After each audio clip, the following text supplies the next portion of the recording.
Study classes में आप सभी का स्वागत है। मैं आरपी अवस्थी आप सभी विद्यार्थियों को नमस्कार करता हूं।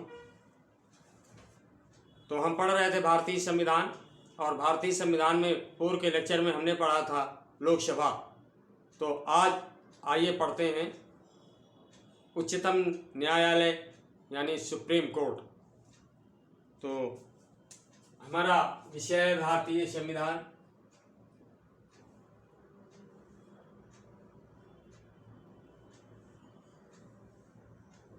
भारतीय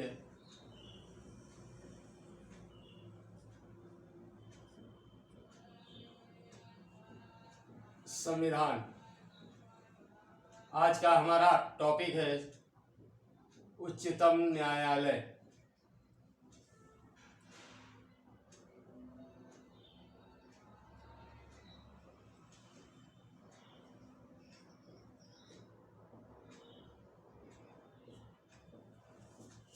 उच्चतम न्यायालय यानी सुप्रीम कोर्ट।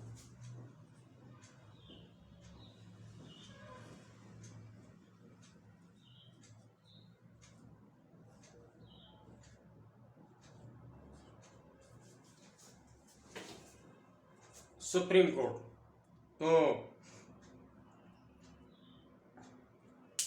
आप जानते हैं कि न्यायिक प्रणाली के अंतर्गत सुप्रीम कोर्ट यानी उच्चतम न्यायालय सर्वोच्च न्यायालय होता है, सबसे बड़ा न्यायालय होता है। और जैसा कि आप जानते हैं कि हमारे देश में न्यायपालिका सर्वोच्च है, तो न्यायपालिका में जो सबसे छोटी न्यायालय यानी सबसे छोटा न्यायालय होता है वो होता है जिला एवं सत्र न्यायालय। जिला एवं सत्र न्यायालय।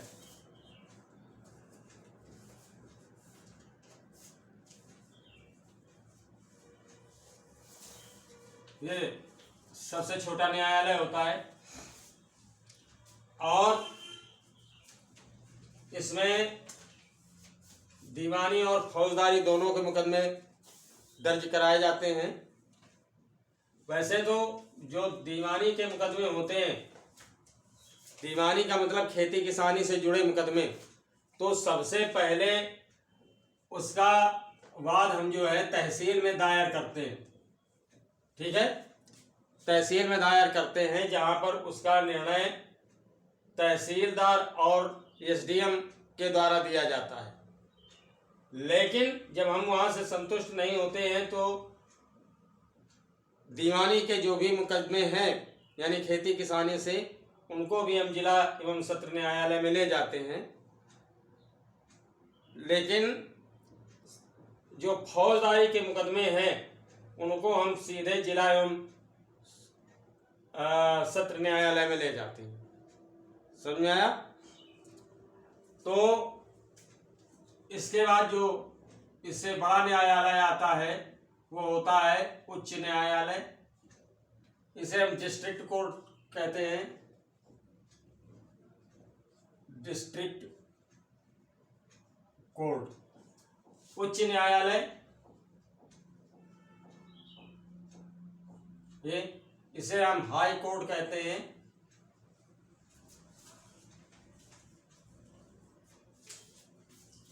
हाई कोर्ट कहते हैं।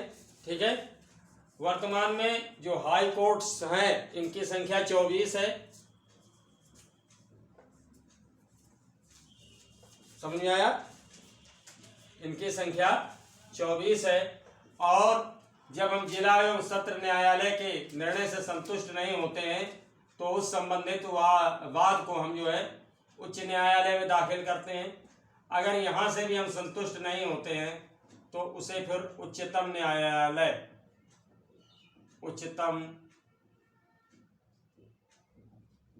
न्यायालय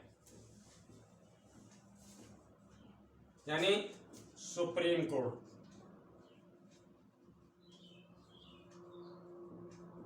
में ले जाते हैं। उत्तर प्रदेश का उच्च न्यायालय प्रयागराज में स्थित है। और इसकी एक बेंच जो है लखनऊ में भी है।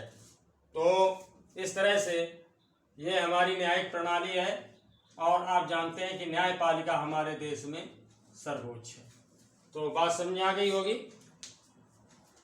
अब जो हमारा सुप्रीम कोर्ट है, इसमें न्यायाधीशों की जो संख्या है, न्यायाधीशों की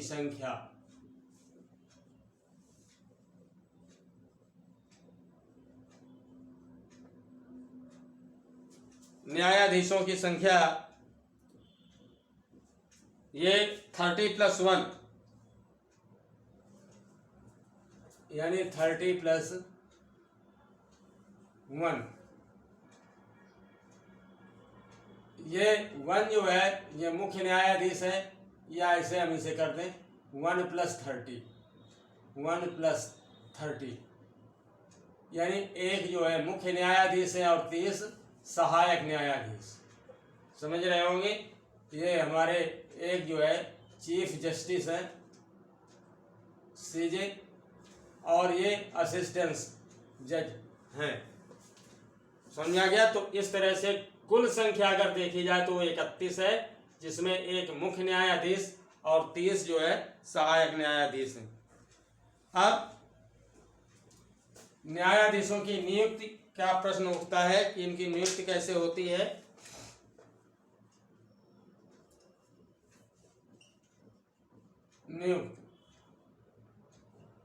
इनका सिलेक्शन कैसे होता है, तो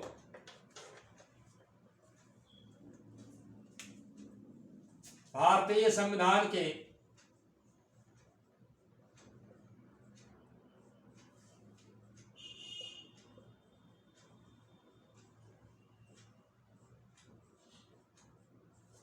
अनुच्छेद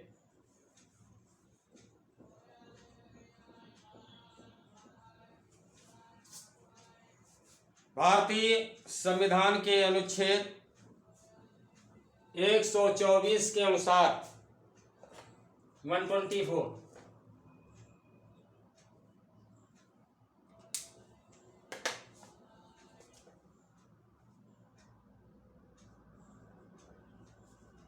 के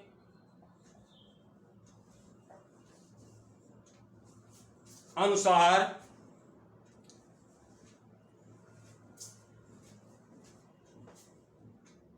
न्यायाधीशों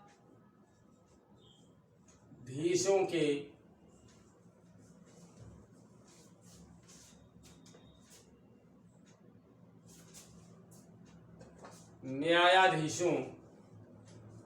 या 124 में न्यायाधीशों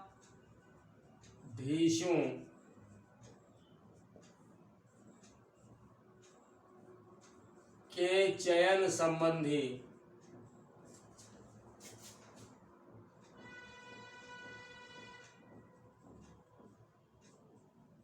प्रावधान वर्णित हैं। यानी कि अनुच्छेद 124 में ये बताया गया है कि सुप्रीम कोर्ट के जजेज का सिलेक्शन किस प्रकार किया जाएगा, उनका निर्वाचन किस प्रकार होगा, उन्हें इनका गठन किस प्रकार होगा। ठीक है। तो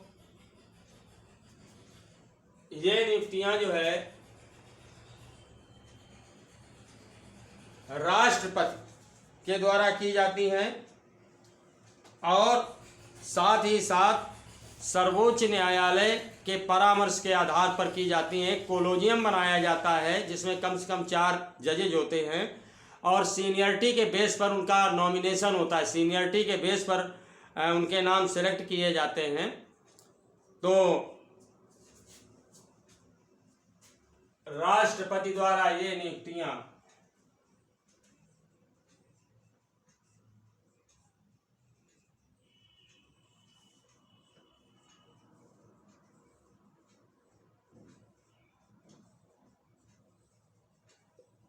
राष्ट्रपति द्वारा ये नियुक्तियां सर्वोच्च न्यायालय के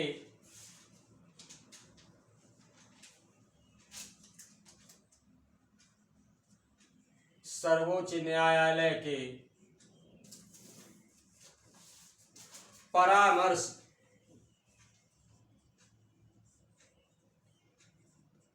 के आधार पर की जाती है। परामर्श के आधार पर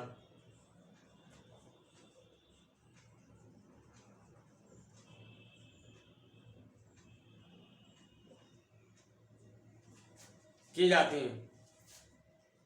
और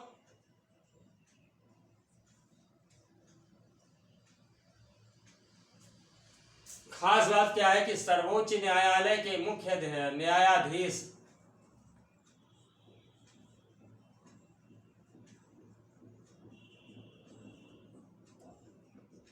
सर्वोच्च न्यायालय के मुख्य न्यायाधीश यानी चीफ जस्टिस ऑफ इंडिया, सर्वोच्च न्यायालय के मुख्य न्यायाधीश राष्ट्रपति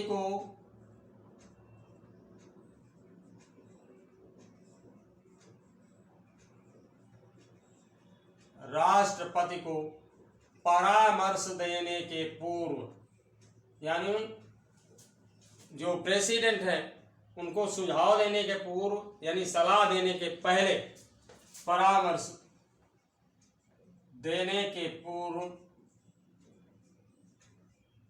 निश्चित रूप से, यानी ऐसा कंपलसरी है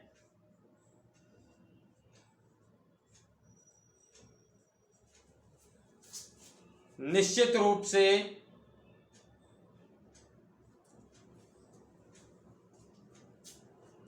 चार वरिष्ठतम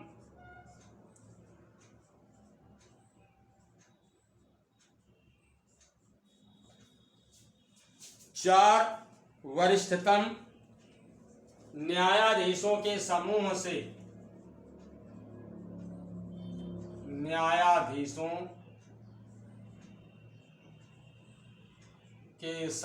से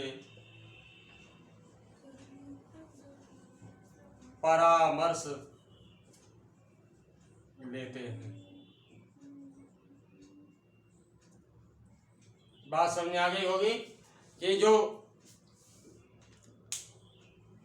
चीफ जस्टिस होते हैं वो पहले जो है, उनके बाद जो सीनियर 4 जजेज हैं उनका एक समूह बनाते हैं जिसे कोलोजियम कहा जाता है, और उससे विचार विमर्श करने के पश्चात ही न्यायाधीशों की नियुक्ति के संदर्भ में जो है एक लिस्ट बनाते हैं, और वो लिस्ट जो है माननीय राष्ट्रपति महोदय को देते हैं। समझ आ गई होगी बात। और व्यावहारिक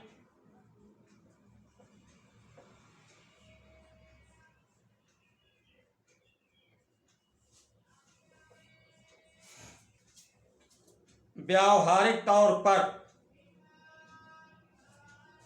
सर्वोच्च न्यायालय का सबसे वरिष्ठ न्यायाधीश, सर्वोच्च न्यायालय का सबसे वरिष्ठ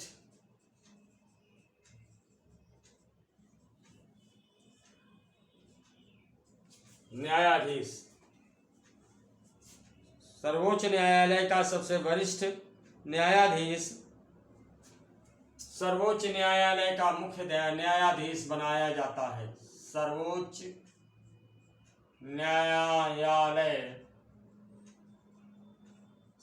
न्यायालय का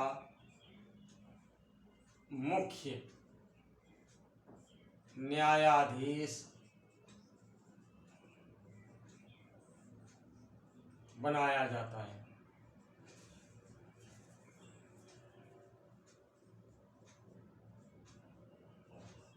परंपरा यही है। व्यवहारिक तौर पर जो सुप्रीम कोर्ट का सबसे सीनियर जज होता है उसी को जो है चीफ जस्टिस बनाया जाता है, मुख्य न्यायाधीश बनाया जाता है। अब इसमें कभी कभार राजनीति भी चल जाती है, ठीक है। तो राजनीति के आधार पर कई बार जो है सीनियरिटी चूल्हे में चली जाती है। तो अब तो ये हमारे यहाँ की पॉलिटिक्स है कि व्यवहार में कुछ है और लिखित में कुछ है, इसके लिए कोई क्या कर सकता है, ठीक है। तो राष्ट्रीय न्यायिक परिषद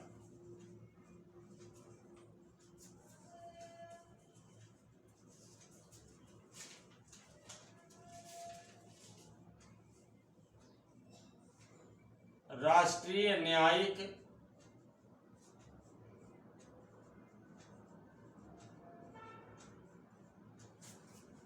परिषद, राष्ट्रीय न्यायिक परिषद यानी national judicial council, national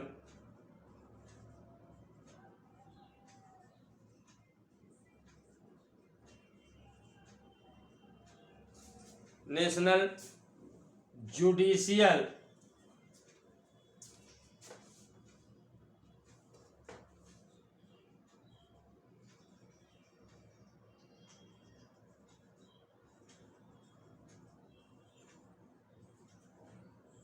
national judicial council NJC का अध्यक्ष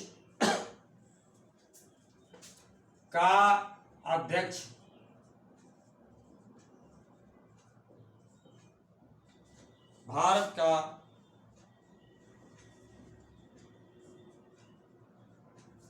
मुख्य न्यायाधीश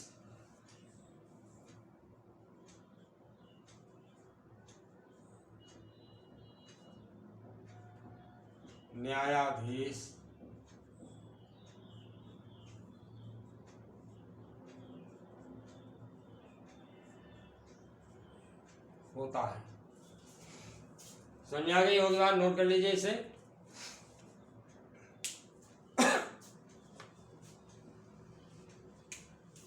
नोट कर लीजिए।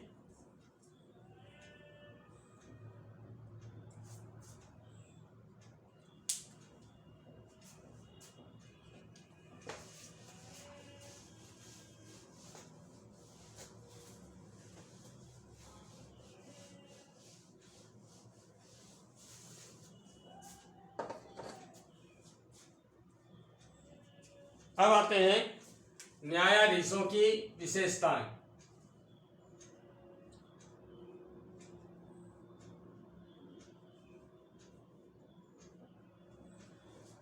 क्वालिटीज ऑफ जजेस, जो ये जज होते हैं इनकी क्या क्वालिटीज होनी चाहिए।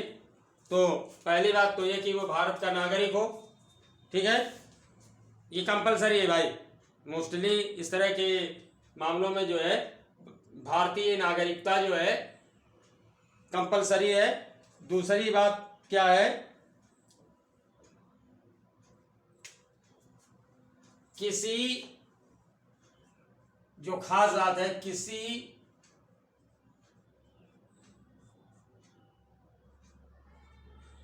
उच्च न्यायालय में, यानी सुप्रीम कोर्ट का जज होने के लिए क्या क्या विशेषताएं होनी चाहिए। किसी उच्च न्यायालय अथवा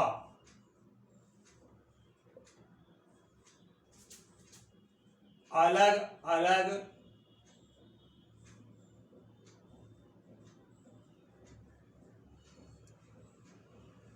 दो न्यायालयों में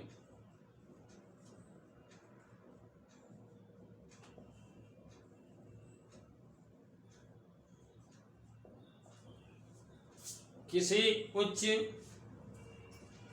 न्यायालय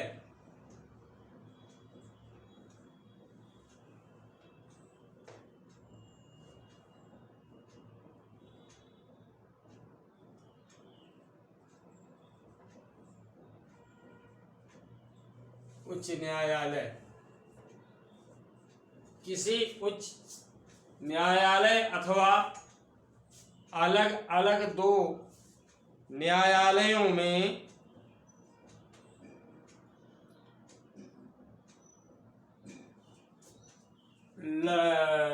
लगातार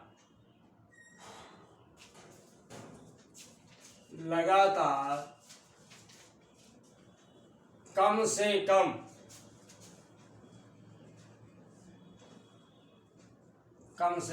5 वर्ष तक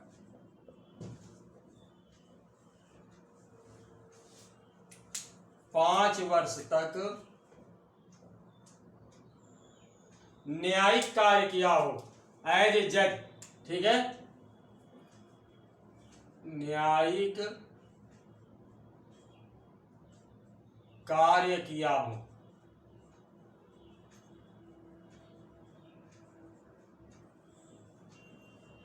समझ गए होंगे कि या तो किसी हाई कोर्ट में या डिस्ट्रिक्ट कोर्ट जो हैं, डिस्ट्रिक्ट कोर्ट्स हैं, कम से कम 2 डिस्ट्रिक्ट कोर्ट में या फिर हाई कोर्ट में कम से कम कंटिन्यू जो है 5 वर्ष तक जजिंग की हो, वहाँ वो जज रहा हो, न्यायाधीश रहा हो। ठीक है, इसके अतिरिक्त क्या है कि किसी भी कोर्ट में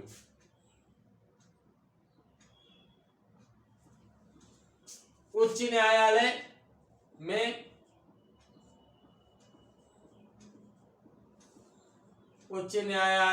अथवा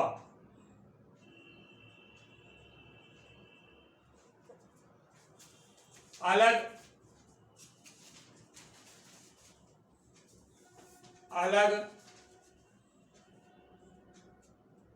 न्यायालयों में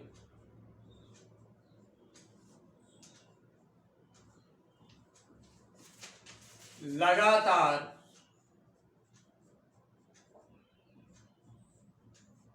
10 वर्ष तक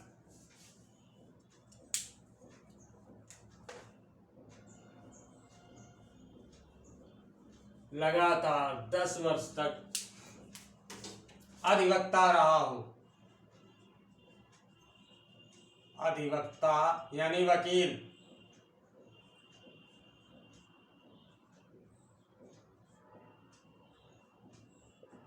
ठीक है, बात समझ आ गई होगी कि या तो हाई कोर्ट में या फिर अलग अलग डिस्ट्रिक्ट कोर्ट में वो लगातार यानी कंटिन्यू 10 साल तक यानी 10 इयर्स तक लॉयर रहा हो, एडवोकेट रहा हो, वकालत की हो।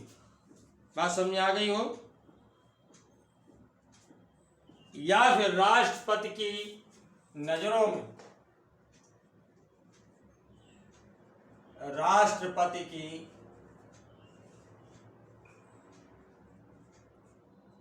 निगाह में, ठीक है, राष्ट्रपति की जानकारी में उच्च कोटि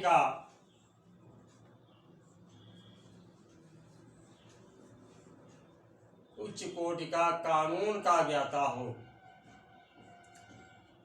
कानून का ज्ञाता। ठीक, अगर राष्ट्रपति का ये मानना हो कि पर्टिकुलर पर्सन जो है हाई लेवल का कानून का जानकार है तो ऐसा व्यक्ति भी राष्ट्रपति बनाया जा सकता है। लेकिन आप जानते हैं कि इसकी सलाह जो है जो सुप्रीम कोर्ट का चीफ जस्टिस है वही देगा।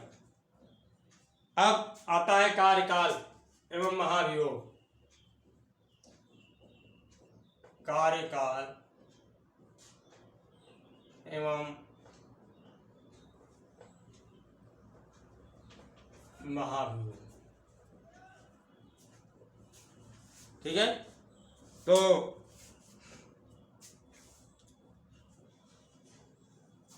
अब क्या है, कार्यकाल क्या है कि सर्वोच्च न्यायालय का प्रत्येक न्यायाधीश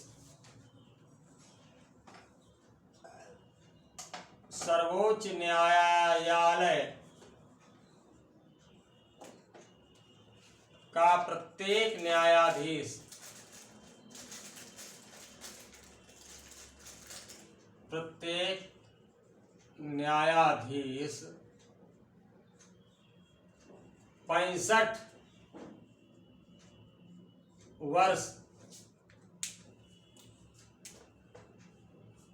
यानी 65 ईयर्स तक अपने पद पर कार्य करता है या अपने पद पर रह सकता है।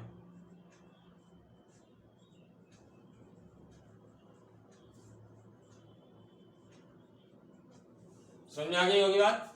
यानी 65 वर्ष की आयु तक वो अपने पद पर रह सकता है और अगर वो चाहे तो इससे पहले भी रिजाइन कर सकता है, त्याग पत्र दे सकता है, ये उसकी मर्जी है। 65 वर्ष की आयु पूरी होने के पहले भी वो इस पद से रिजाइन कर सकता है।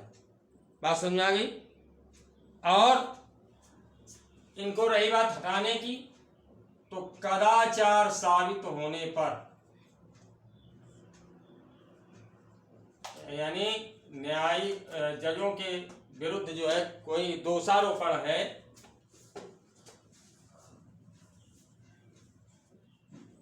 कदाचार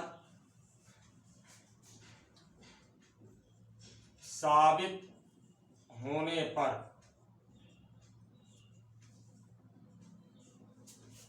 ठीक है,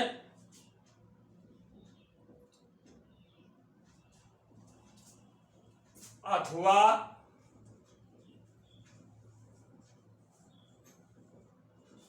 उसकी असमर्थता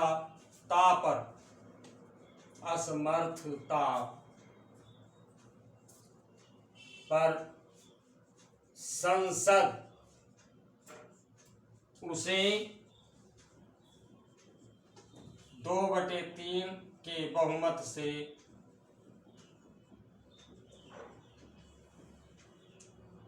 उसे अपने पद से हटा सकती है, अपने पद से हटा सकती है। बात समझ आ गई। यानी जो सुप्रीम कोर्ट का जज है, अगर उसमें कोई योग्यता यानी वो अपना काम करने में किसी भी तरह से अगर असमर्थ है या उस पर कोई दोष साबित हो जाए तो उसे संसद का मतलब लोकसभा और राज्यसभा दोनों के द्वारा 2/3 बहुमत से इसे जो है हटाया जा सकता है। लेकिन अब जिस सदन में पहले प्रस्ताव पास होगा उसमें 2/3 बहुमत से पास किया जाएगा, फिर दूसरे सदन में जाएगा, वहां भी 2/3 बहुमत से पास होने के बाद ही उसे जो है उसके पद से मुक्त किया जा सकता है। ठीक। और आता है वेतन। तो सुप्रीम कोर्ट के जो चीफ जस्टिस हैं, चीफ जस्टिस यानी मुख्य न्यायाधीश, इनका वेतन है 2.80 लाख। और जो सहायक यानी असिस्टेंट चीफ जस्टिस हैं, यानी चीफ जस्टिस के जो असिस्टेंट है, सहायक न्यायाधीश हैं, इनका वेतन 2.50 लाख ये प्रति माह है। साथ ही साथ विभिन्न प्रकार के इनको जो है भत्ते प्रदान किए जाते हैं और ये वेतन इनका जो है संचित निधि से निर्गत किया जाता है। बात समझ में आ गई। यहाँ से क्वेश्चन पूछा गया है कि इनको वेतन दिया जाता है कहाँ से, तो ये संचित निधि से वेतन दिया जाता है। नोट कर लीजिए इसे।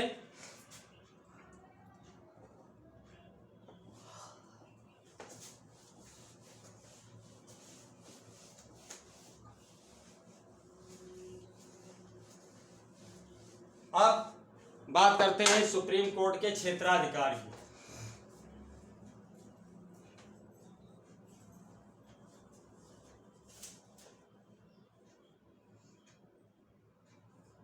सुप्रीम कोर्ट का अधिकार कहां कहां तक है? तो पहला है प्रारंभिक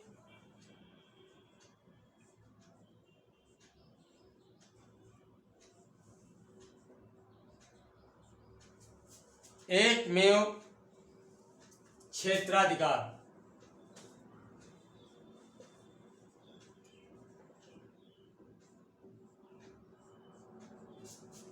बात समझ में आई?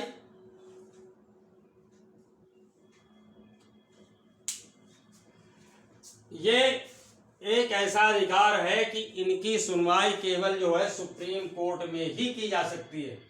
प्रारंभिक एकमेव क्षेत्राधिकार का तात्पर्य यह है कि ऐसे मामले जिनकी सुनवाई केवल सुप्रीम कोर्ट में ही की जा सकती है। और वो मामले कौन कौन से हैं? वो मामले कौन कौन से हैं जिनकी सुनवाई इसके अंतर्गत आती है? केंद्र और राज्य के मध्य विवाद।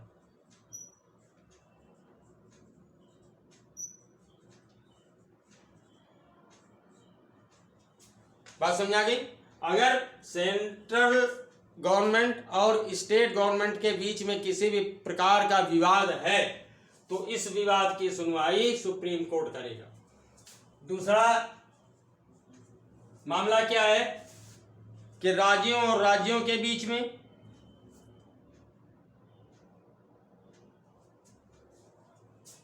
ठीक है एक या एक से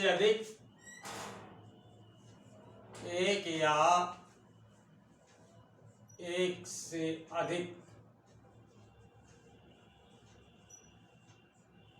राज्यों के मध्य विवाद।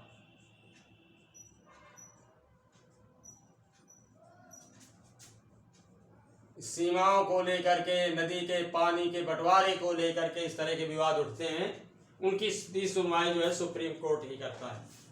और तीसरी प्रकार का मामला ये बनता है कि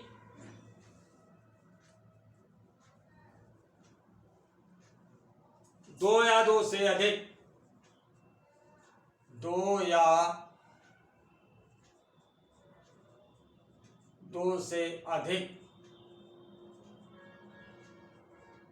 राज्यों के मध्य संवैधानिक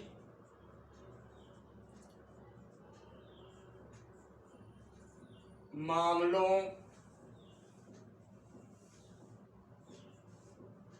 को लेकर विवाद। यानी कानूनी मामला है अगर कोई दो या दो से अधिक स्टेट्स के बीच में, तो इसकी भी सुनवाई जो है सुप्रीम कोर्ट ही करता है। तो ये इसका जो है प्रारंभिक एकमेव क्षेत्राधिकार की बात हो गई। जो पहला पॉइंट था ये प्रारंभिक एकमेव क्षेत्राधिकार। अब हम बात करेंगे दूसरे अधिकार की कि यह है दूसरा न्यायिक पुनरावलोकन। दूसरा क्या है? न्यायिक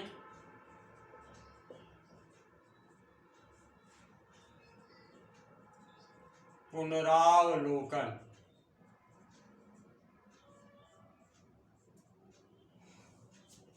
न्यायिक पुनरावलोकन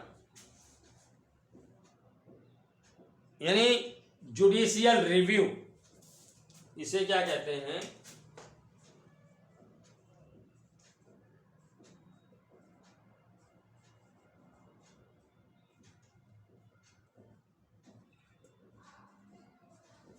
जुडिशियल रिव्यू। तो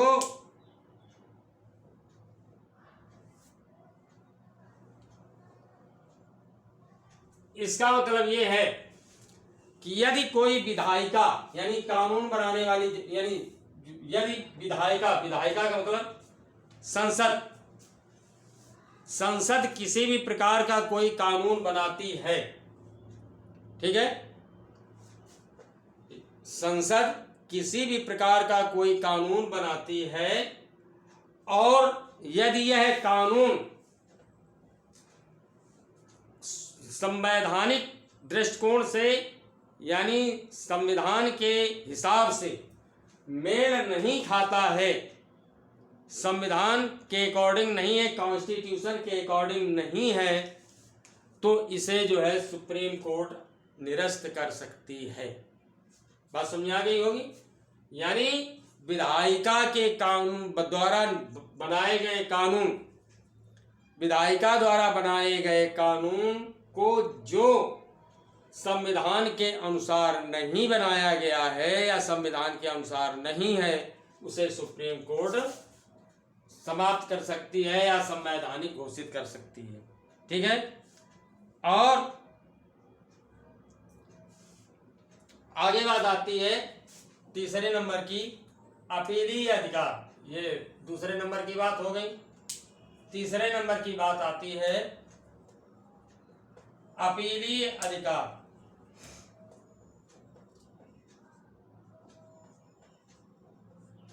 अपीलीय अधिकार, ये अपीलीय अधिकार क्या है इसे देखते हैं। यानी जो सुप्रीम कोर्ट है वो अंतिम अपीलीय अदालत है, अंतिम जो है अपील करने का कोर्ट है। यानी लास्ट जो है हम अपील केवल सुप्रीम कोर्ट में कर सकते हैं। किसी भी राज्य से वो संबंधित हो, किसी भी राज्य से संबंधित किसी भी तरह की जो है अपील का जो अंतिम कोर्ट है वो सुप्रीम कोर्ट है। इसके बाद और कहीं सुनवाई नहीं हो सकती। बात समझ में आई। तो वो बात एक अलग है कि मृत्युदंड के मामले में जो है सुप्रीम कोर्ट के बाद भी जो है उसे मतलब सजा से मुक्त करने का अधिकार राष्ट्रपति महोदय को है। बट अदर मामलों में जो सुनवाई का अधिकार है वो केवल सुप्रीम कोर्ट को ही प्राप्त है। मैंने पहले की जैसे सिस्टम बताया, डिस्ट्रिक्ट कोर्ट, इसके बाद जो है हाई कोर्ट, हाई कोर्ट के बाद सुप्रीम कोर्ट। तो अगर कोई व्यक्ति हाई कोर्ट के निर्णय से संतुष्ट नहीं है तो वो सुप्रीम कोर्ट में एट लास्ट मुकदमा अपना कायम करा सकता है। वहां से दिए गए निर्णय के पश्चात उसकी सुनवाई और किसी कोर्ट में नहीं हो सकती। बात समझ आ गई होगी। अब आता है परामर्श संबंधी अधिकार। परामर्श संबंधी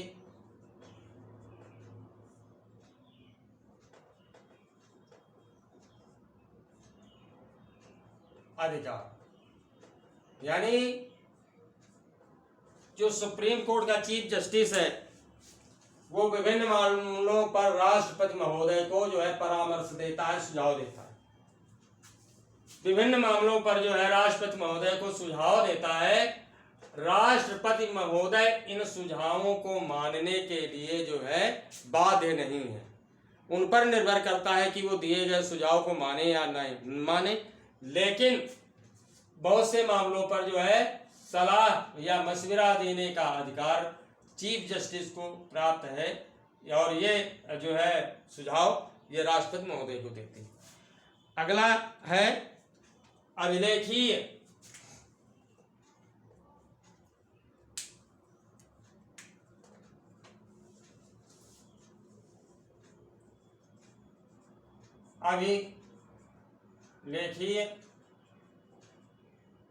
अधिकार या अभिलेख न्यायालय। ठीक है, इसे अभिलेख न्यायालय भी कह सकते हैं।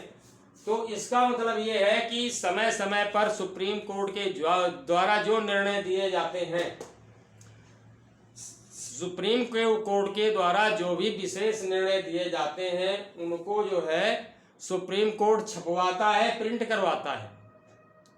ठीक है, प्रिंट करवा करके इसका रिकॉर्ड जो है कोर्ट में यानी सुप्रीम कोर्ट में रखा जाता है। और जो निचली अदालतें हैं यानी हाई कोर्ट या हाई कोर्ट्स या डिस्ट्रिक्ट कोर्ट्स विभिन्न मामलों में जो है वो सुप्रीम कोर्ट के द्वारा दिए गए उस निर्णय का हवाला देती हैं।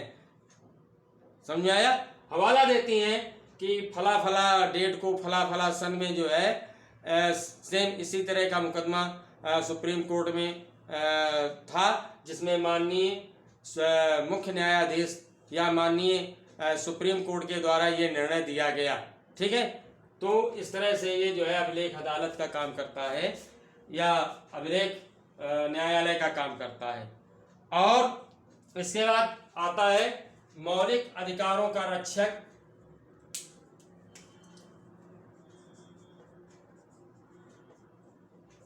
मौलिक अधिकारों का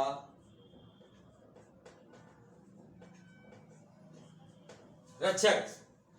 तो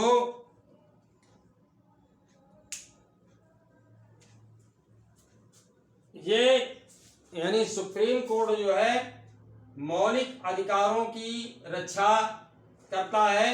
यदि किसी भी प्रकार के मौलिक अधिकारों का हनन हो रहा हो तो सीधे जो है राष्ट्रपति को अवगत करा सकता है एक पोस्ट कार्ड के जरिए। एक पोस्ट कार्ड के जरिए वो जो है सीधे सुप्रीम कोर्ट को जो है अवगत करा सकता है।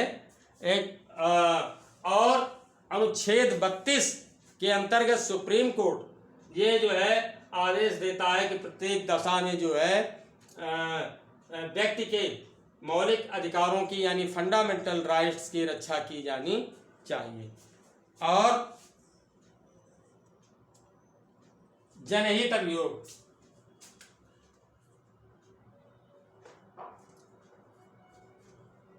जनहित अभियोग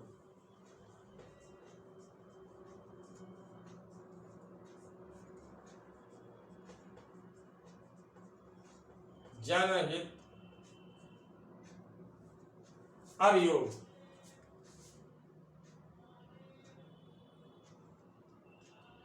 तो ये वही है कि जनहित अभियोग किसी भी व्यक्ति को ऐसा लगता है कि उसके साथ अत्याचार हो रहा है, ज्यादती हो रही है, तो वो एक पत्र के माध्यम से ही सीधे जो है सुप्रीम कोर्ट को अवगत करा सकता है और बिना कानून की गहराई में जाए ही सुप्रीम कोर्ट जो है उस पर त्वरित कार्यवाही करने का आदेश दे सकती है।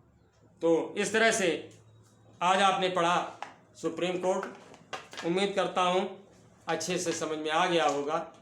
अगर कहीं भी किसी भी तरह का कोई प्रश्न उठता है तो प्लीज़ कमेंट करके पूछिए, मैं उसका उत्तर दूंगा। तो भाई नए छात्रों से पुनः अनुरोध है कि मेरे चैनल अवस्थी क्लासेस को सिर्फ सब्सक्राइब अवश्य करें। तो मैं भाई आपके अच्छे भविष्य की उम्मीद करता हूं और यदि आप सब्सक्राइब करते हैं तो उसके लिए बहुत बहुत धन्यवाद। नेक्स्ट लेक्चर में मेरी फिर मुलाकात आपसे होगी, तब तक के लिए नमस्कार।